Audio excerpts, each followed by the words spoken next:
Hello and welcome to the Wicked Edition. I'm Dr. Kingori. We have a great show lined up for you. Alafu wale watu wamekuwa kiniuliza kwani credo ya Telkom ilisha. Kwanza Roy Ford Wanyoike was very straightforward pale YouTube. Alienda straight to the point. Ati credo ya Telkom ilienda wapi? Wait till you hear about the power bundle offers from our friends at Telkom. Roy Ford we kwanza wacha nikufungulie na credo ya thao juu hiyo story. Na hii offer mpya thao ina last almost forever. Juu ukiwa na 10 bob iko na free calls, SMSs na WhatsApp, and I'll tell you more about that in a bit. But first, this week sijui atanianzia wapi man. Willis Raburu launched a new hairstyle and Kenyans were uncontainable. Kuna maheta nimesikia wanasema ati after hii hairstyle ndio wamegundua full name ya Willis ni Wilkis Raburu. Mimi yenye imenimaliza kabisa ni ati kumbe inamaanisha Phyllis Raburu. Na kuna watu pia wanasema ati vile tu picha ilisurface kwa mtandao brand yake imeshuka. Also this week, the Police Inspector General Hilary Mutiambai clarified that anyone found in public without a mask will be liable to a fine of 20,000 Kenya shillings. How will that be implemented? Kichana, mbona unatembea bila mask? Afande sina mask lakini niko na 20k. In short, hii town lazima ukuwe na pesa ndio upumue vizuri. Shida ni ukutane na polisi mara 5. Hiyo ni 100,000 a day. This just means that at this time you cannot afford to be in public without a mask. 20,000 is very expensive. Now, it is important to note that the order by the Police Inspector General about a 20k fine if caught in public without a mask will not be the first time ya serikali kukula pesa ya mask. Also, it's the second time Kenyans will pay dearly for masks they have not worn. Now, it's very easy for the law to be interpreted wrongly. Mtu anatembea na mask ni mtu hana kakitu. Ni rahisi sana kufikiria hivyo. Ai, mimi mambo ya jemo siwezani nayo. Mtu anashinda na mask mpaka kwa nyumba atatoa wapi pesa ya pizza? Now, mimi siwezi shangaa mtu akitumia hata hiyo directive kukopa do. Yo. Saimo. Manze siniokolee thao mbao hapo manze kuna deal imeiva mahali na sitaki huyo jamaa one sina kakitu. Na hakuna vile naenda hiyo mkutano na mask. In other news, Kitui Governor Charity Ngilu made headlines this week after President Uhuru asked her for a lift at the KICC during the issuance of title deeds. You are going to drive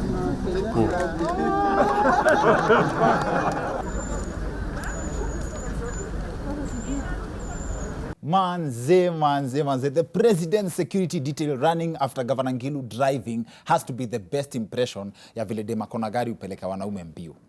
This is also a very good impression of a typical presidential race in Kenya. There's always this many men running, alafu and one woman. Now this also shows vile wanaume ukimbilia dema kona mtu. On the real though, was it really necessary for the security detail to run with the vehicle? Ama waliona ni kama governor anaweza toroka na president. Anyway, like I said, we have a great show lined up for you. Our guest for this episode is a life coach. Maze inaniwasha sana. My definition of what I think it means to be a life coach, inaniwasha sana kuambia, I'm already guessing it's the same thing you're thinking. I'll wait till the interview. I hope I will. Now, hizi ni zile topics zinaniwasha kama ile ya plastic surgery ya last week. Wala nyinyi si watu wazuri man. Niliona mtu amesema ati mimi na Dr. Kenneth Alwora tunafanana, alafu mwingine karibu ati tunahitaji plastic surgery ya midomo, ati sisi ni midomo bagi. Sasa kati ya sisi na unaongea hivyo ni nani wako na mdomo? Anyway, we've got a perfect guest for today's topic. She is a psychologist and a life coach with an adequate pinch of psychiatry. Hawa ni wale watu wameenda kusomea course ya unakaa unamwambia siri zako zote, alafu unakuwa fiti. Stress inaisha. At least that's what I think of it. And I stand corrected because Venus Kyengo is in the house. We'll be talking to her in a bit. Remember, I have mentioned that our friends at Telkom have a great offer you do not want to miss. Inaitwa power bundle. Ushajipata kwa fix juu ya credo. Of course, everybody can relate. Imagine uko kwa simu unatry to explain who is Dorcas. Alafu usikie tit tit tit. Salam alaikum. Alafu immediately after simu kukatikia unapata message ya have a nice life. Alaikum assalam. Salam alaikum. This is now going to be a thing of the past. For as low as 10 shillings, you have enough time to explain yourself, courtesy of the Telkom Power Bundle. Imagine for only 10 bob unapata free Telkom to Telkom calls, free Telkom to Telkom SMSs, na free WhatsApp. Inaitwa Power 10. Alafu for 20 bob only unaingia kwa Power Extra. Hapo unapata free Telkom to Telkom calls, free Telkom SMS, na free 100 MBs worth of data bundles. Alafu kuna ingine inaitwa Power 20 where you get 5 minutes to any network call time.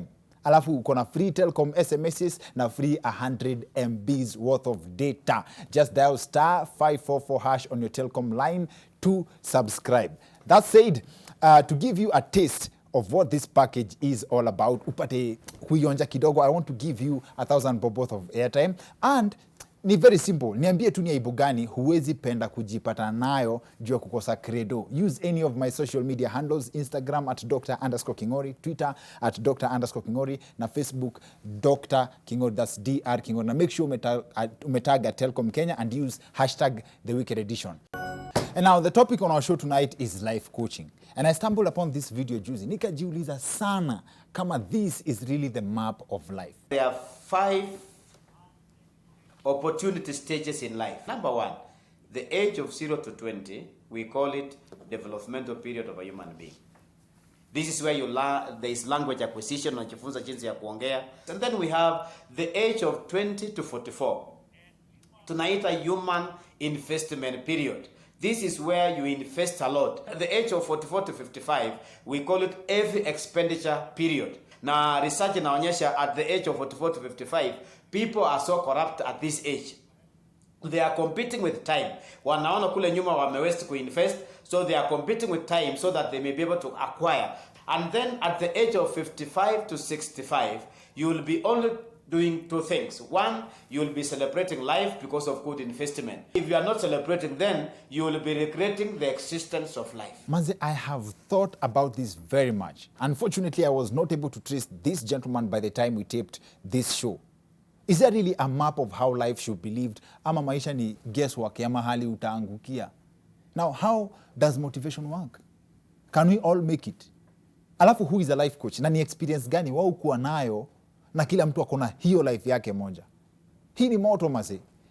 We have actually managed to get the best person suited to address these many questions. Venus Kyengo, a life coach, is in the house. Si tuchemsheni story on the other end of this break.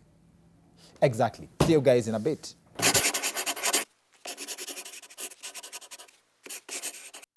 Welcome back to the Wicked Edition. I'm Dr. Kingori. Show nzito sana kama kawaida. Our guest for this episode is a psychologist, akona psychiatry background, and most importantly, she is a life coach. Mimi nimekuwa sana hapo kwa life coach because my basic definition ya life coach ni mtu anakufunza vile utaishi. So mimi ukiniuliza ni mtu anakuambia ni aje unafaa kuishi hivi ama vile. Na nimesema I stand to be corrected. Venus Kyengo is in the house. Thank you so much for having me in the show. Karibu sana, karibu.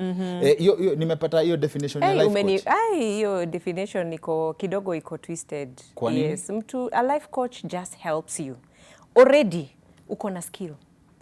So I bring it, I enhance that skill. In fact, when we talk about life coaches, I think of psychologists. Yes. Because unajua kwa hii profession yangu ya psychologist, I treat behavior. I help people change mindsets.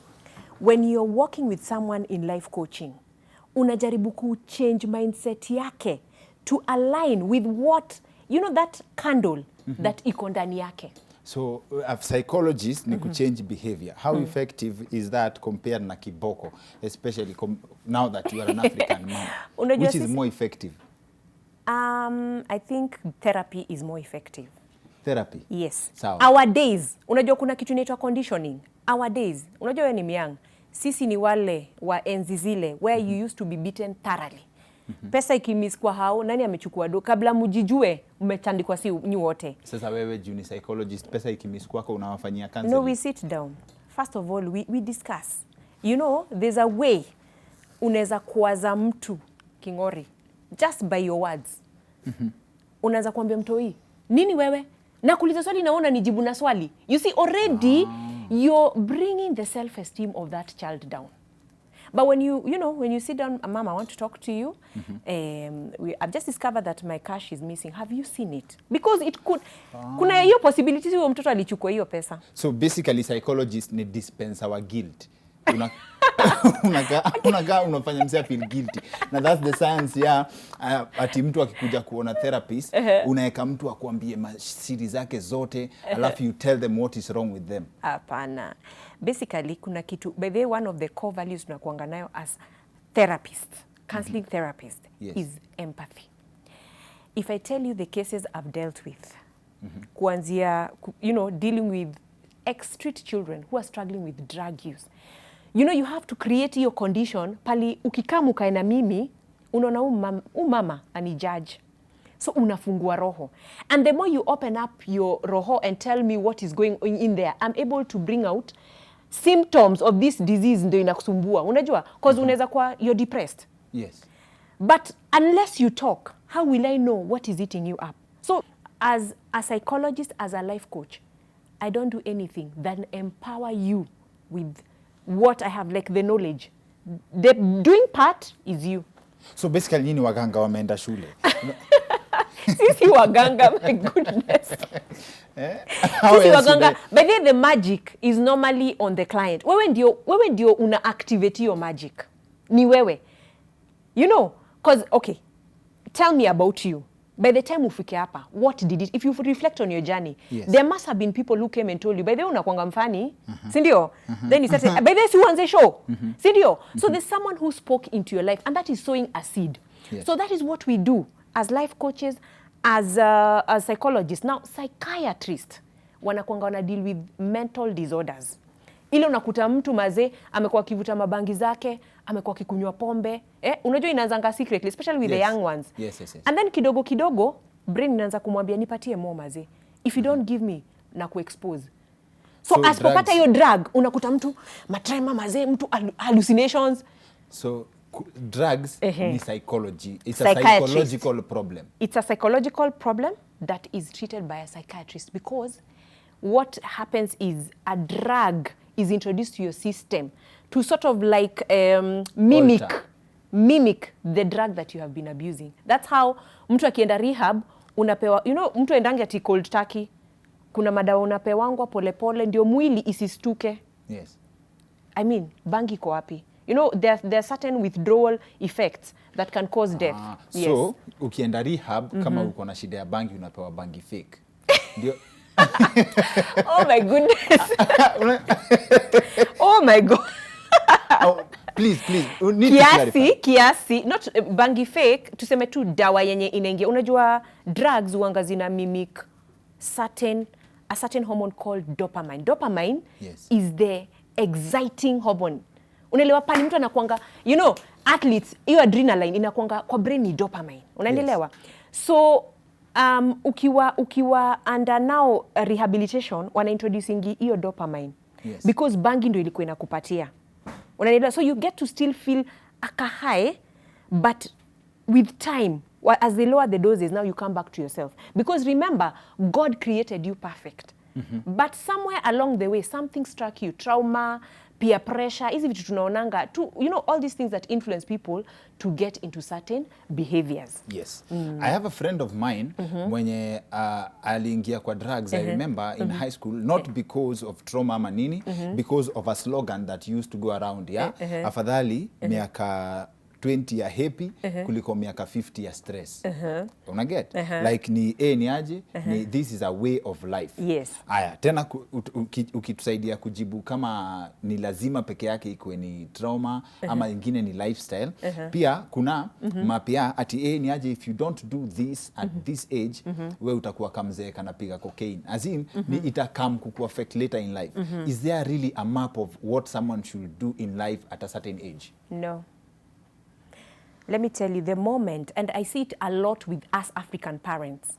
Unakuta mtu yeye anakuambia, by the way, I want to do something crazy, like become a creative. But mtu ni chop. So unaona hapana. I remember my dad used to tell me you have to be a doctor, and I love him so much. Alikuwa ananiambia you're a brainy. Nataka ukue daktari. But that is not what I wanted. I was a homemaker. There are other things that I wanted to do. Unanielewa? So when you start now creating what we call belief systems in a child, Yes. because I'm feeding you, I'm telling you, apana Kingori, apa paliuko, si poa. Maybe you need to consider. I'm slowly, introducing something called a belief system in you. Okay. Unanielewa? So it registered in your mind. And now eventually, unaanza kubehave according to what I tell you. As a life coach, the course, full course, ukiwa na client wa full, so unambrief sasa wewe maisha yako, from 18 to 24, you can do this, 24 to 35, 35, get a job, retire, 55, from 70, you can die at will. That's a life well lived. Where does the work end? The work ends when we achieve our goals. Dying peacefully. Not dying peacefully. When you come for any session, there's something you want out of Venus. Sindio, umesikia Venus ni life coach. Maybe you feel like you want to really make it in business. So I'll just basically, try and find out what is it that you give me. Let's work with something. What exactly do you want? Is it that you want to make money? Is it that you want, so you will list down all the goals. Then slowly by slowly, we start now ticking the boxes. Okay. But remember, you have to break your barriers.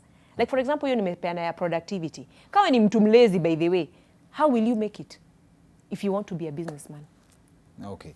Now, laziness is something very many people are struggling with. Kuna dawa mtu anaweza pewa meze ya psychiatry. Ya inamaliza laziness 2 times 3. Uko serious? Unachangamka tu unakuwa wewe ni mtu uko sawa kabisa. Kuna reason. Laziness, by the way, I just think it's because everything has been made easy. Everything is being run by apps. Okay. Yeah. That is the reason why people are lazy. So kama ingekuwa atukitaka kukula, lazima utembee mpaka Nando's or whatever. I mean, you would do it. But now, just at the click of the phone, you can dial a delivery. Pizza inaletwa kwa mlango. So why would I be active? Hizi vitu zote hizi vitu zote umesema problems and everything. Hakuna mahali umetaja shetani. How comes the devil is not responsible for any of this? There are 2 things in this world. Darkness or light. So you also believe in the devil? Kabisa. He's there. So if and he's the prince. The Bible calls him the prince of this earth. So, you know how the devil anatolewanga. If I come to you with a problem and you know it's the devil, what are we discussing? See, we should deal with the devil. Why are we discussing science and we know the devil is responsible? The devil, inaitwaje? Why would we go through a whole counseling process, yet my problem can just be cured in Jesus' name? Now, let me tell you how we deal with the devil. When you come in for the first session, I normally go through your genogram. Genogram is like your family tree. Dr. Kingori alitoka from Kingori Senior. Kingori Senior alitoka from Sindio. There's that tree until maybe palisasa watoto wako, because that's where now itaishia. We don't know about your grandchildren because they are not there yet. Sasa, I will look out for traits. I'll ask you questions. Is there alcoholism in your family? Tick. Sasa tunaanza na great grandfather. Alikuwa anakunywa? Yes. How about your grandfather? Yes. How about you? Yes. Yani even things like miscarriages. You know, all these strange things. Ukifuatilia, there's a trend. And that is what I use when I am approaching issues from a spiritual perspective. Okay. Remember, the spiritual affects the psychological. Thank you. Just a clarification before you continue. So before I come to see you with my problems, I should do proper research of my clan background. It's very history. Important. By the way, that is part of self-awareness. Know your family history. Because kuna watu pia wangana inherited diseases. Yes. Like mnaza watoi wako na shida. Up to as in proper research about my ancestors up to where the problem started. Yes, that is what we call the genogram, because it has to do with your genes. And then now it gives you cues to your spiritual approach or your spiritual challenges. For example, ukipata kwa familia yenu mnakuanga at some point. Okay, let me give a real example. There are people, their families, by the time they hit 30, wanaanza kukufa. And it is a trend. So when you are able to find out this is what is happening in my family, you will seek intervention. And intervention can be two.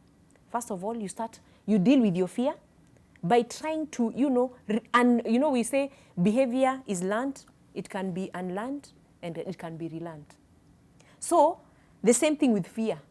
Fear can be acquired, and it can be unacquired, if that is a good word, Yes. So, unaanza kudeal na hiyo phobia. Like, nikifika 30, am I going? Because fear also can drive you to your own deathbed. Unaelewa? Yes. The second thing is, and this is very deep because now that's the spiritual way, you go and now try and deal with it. Could it be that this is a curse that is running down our generation? How can it be broken? But that's another huge topic on its own. But for me, and going by the fact that I have, been able to treat so many clients, both within Kenya and outside there, I'm a multicultural therapist. I can assure you that spiritual stuff exists, and they're so real, and they control the behavior we see. A good example, nikiona unanilenga, kuna vile siku hizi tulikuanga mabest. No, not your ancestors. What is controlling you? There's an evil thing. Because that is hate, isn't it? So blue ticking is the work of the devil. Aki, my God. Please. Sikulenga. What's the SI unit ya kulenga? Hebu niambie wewe ni daktari. Naona hapa tuko na madaktari wawili. Okay, ni clarification. Si muhimu kuuliza. Blue ticking. Yes. I will clarify that for you. It comes from very many reasons. Number one, this person may not just like you. Number two, what you have posted there does not make sense to them. Number three, their personality does not allow them to be in that social space wale wanataka kunini. Unajua kuna ukiangalia kwa WhatsApp group, kuna wale noise makers na kuna wale silent followers. Yes. So hiyo personality ya kunyamaza, it's just, we learn to accept them. Because there are people who are just not good with responding to messages immediately. Maybe they need to process. Yes. Maybe they're just, analyzing what words do I need to use. I don't want to hurt this person. But wewe, kama ni ile personality ya haraka utasema, nini ananionanga mimi ni mfala sana. Yes. Na kutumia message unasoma immediately na respond. Okay. So, that's why human science inasaidianga sana. Because when you're in that space, you're able to understand people. Yes. Before I started doing my study on psychology, I used to be very judgmental. But now, because I'm more exposed, yes, to the science of human beings, I am very patient. So with that knowledge, scientifically, what's the grace period after blue ticking should you start insulting someone? Safely? Not insulting. Okay. But then mtu anaweza kublue tick na maybe blocking them. When should you block them? Grace period, 2 days? Give it a time frame. Musemanga, our God is a God of 1,000 chances. And even the Lord's Prayer, which we like all reciting, we say, forgive us as we forgive those who trespass against us. Jesus said, forgive 70 by 7. So, by the time nakutumia messages kadhaa, at least jipatie time. Si ati sasa nilikublue tick leo, kesho umeniblock. No. Analyze this person, make sure, for sure, whatever they are doing is malicious. Don't be too quick to judge. Because unaweza kuona niongelesha, by the way, na maybe nimekosana na hazi yangu. Yes. I don't know what to tell you. And I also don't want to talk. Okay. But wewe uko like, okay, blue tick. But maybe later on, when we meet or maybe when we get time, I can be able to tell you, by the way, I've gone through so much. So I always say, don't be too quick to judge people, especially on this WhatsApp media, especially WhatsApp. Musemanga, always imagine you're conversing with a robot. Na hiyo robot inaweza kuwa ime lose connection. Yes, and one thing they don't teach in psychology, labda sometimes someone blue ticked you because they only had bundles to receive the message. Exactly. Now, having done your psychology, you have a master in mambo na addiction. Does it mean that you can unaweza vuta hata bangi safely? Juu unajua where to stop. Guy, who is your Maze, timing is not enough for this conversation. We extend this conversation to Nation FM, the weekend extension on 96.3 on Monday from 10 to 11. Venus Kyengo, Aki, hii historia haiwezi ishia hapa. Kweli. Mental health issues, they need time. Yes. Thank you for coming through kwa show yetu ya weekend edition. I think he most important ni ngumu sana kumaliza. So that's it for the weekend edition. See you next week. My name is Dr. Kingori.